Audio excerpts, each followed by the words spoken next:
Let's go back to the problem of creating a spoon for children with arthrogryposis. In this video, we're going to set up and run a scoring Pew matrix. The first step is to list the design criteria on the left-hand side of the table. For a scoring Pew matrix, we need to establish the weightings for the design criteria. So we've completed a pairwise comparison chart and determined the ranks of the design criteria as follows: feeding time, successfully transport food, ease of use, lightweight device, durable, and cost. After further discussion within the group, we're going to allocate the weight percents as follows: 30% feeding time, 20% successfully transport food, 15% ease of use, 15% lightweight device, 10% durable, and 10% cost. So there are a few things to notice. First is that we had some ties, such as ease of use and lightweight both being at 15%. This is fine. Also, you'll notice that all the percents were multiples of 5. Generally, if a design criteria is less than or equal to 5%, you may consider removing it from the Pew matrix, as it likely won't make a difference in selecting the final solution. The second step is to list the solution ideas along the top row of the table. The solutions in our scoring Pew matrix were those that scored highly in our screening Pew matrix and include solutions AE, C, D, G, and J. Step 3 is set a standard. Standard solutions have mid-range characteristics compared to other solutions. If you recall our 5-point scale, they had ranges of values and attributes. Standard values must have values that align with a rating of 3. For our scoring Pew matrix, the standard values will fall under solution AE, C, and J. Step 4 is to evaluate solutions against the design criteria. We're going to move through this row by row, or design criteria by design criteria, making sure to set a standard of 3 and then evaluating all the other solutions against the pre-established ratings. Let's start with feeding time. We'll set our standard value of 3 for solution C, because this cuts independent feeding time to 30 to 40% of regular feeding time. Now, based on our understanding and talking with patients and physicians, we predict that solution C would meet this goal. Hence, we put a 3 for feeding time for solution C as a reference. Now, we'll move across the row, solution by solution, and assign a value of 1 to 5 based on the established ratings. Considering feeding time for solution AE, we predict that that will require 2 discrete movements: scooping the food onto the spoon and then pulling a string with the opposing arm to transfer the spoon to the mouth. Therefore, we think solution AE will be rated as a 2 for feeding time.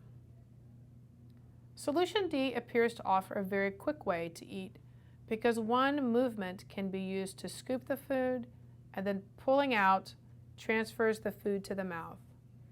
As a result, this receives a 5 on the rating scale. Continuing with solution G, we score it with a rating of 3, and for solution J, a rating of 5. To complete the scoring Pew matrix, you're going to move through each design criteria row by row. You'll first set a standard value of 3. Then you'll move across each row to fill in the 1 through 5 rating: transportation, ease of use, lightweight, durable, cost. Eventually, you will have the chart completed. Before moving on, you want to look at the numbers in your scoring Pew matrix.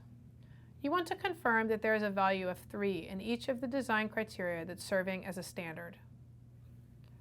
Second, you want to make sure that you're using the full 5-point scale for most of the criteria.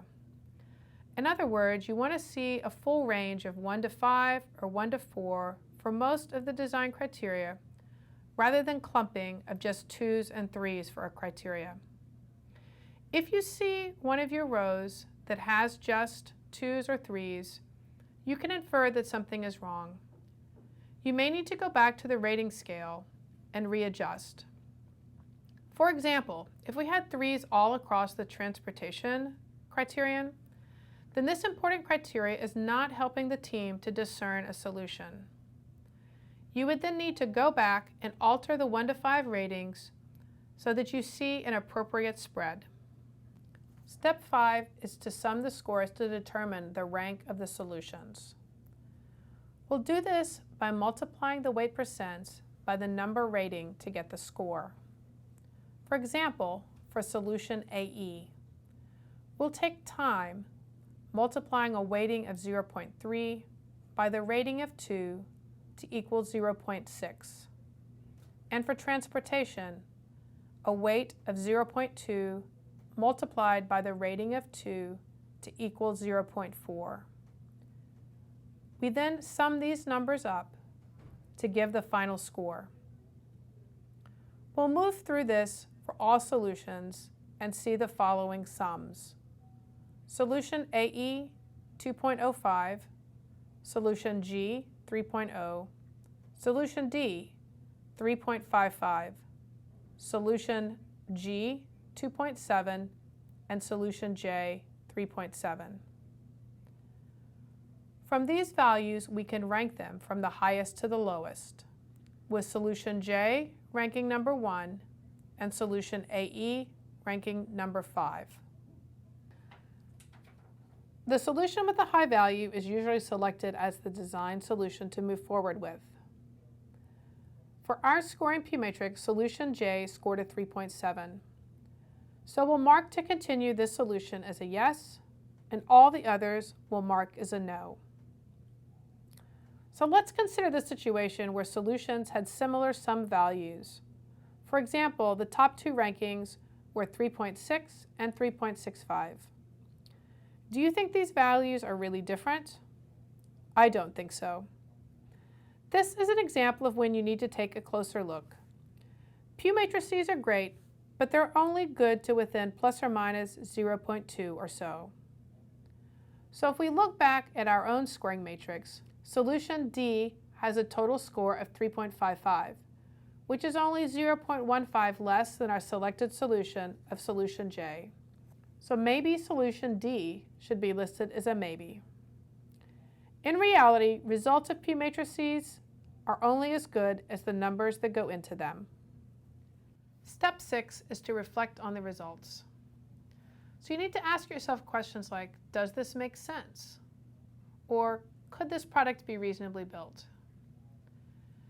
You also want to ask questions to see if there are ideas from other designs that could be borrowed into your design to improve on existing deficits. Solution J scored a 1 in lightweight. Unfortunately, there's not an easy way to borrow ideas from other solutions since the size of the device is important in the design of solution J. But in other situations, this strategy can absolutely improve the design. Finally, step 7 is to select the concepts to move forward. For this problem, we're going to be selecting solution J, which is the ball and socket joint, to move on to prototyping. At this point, we have used 2 decision-making tools, the screening P matrix and the scoring P matrix, to select one solution from the large number of potential ideas with which we began the process. In summary, using a scoring P matrix is an important step in down-selecting from the large number of ideas to just one. Using the structured or rigorous process allows for a careful choice of a solution that will meet or exceed the largest number of design criteria.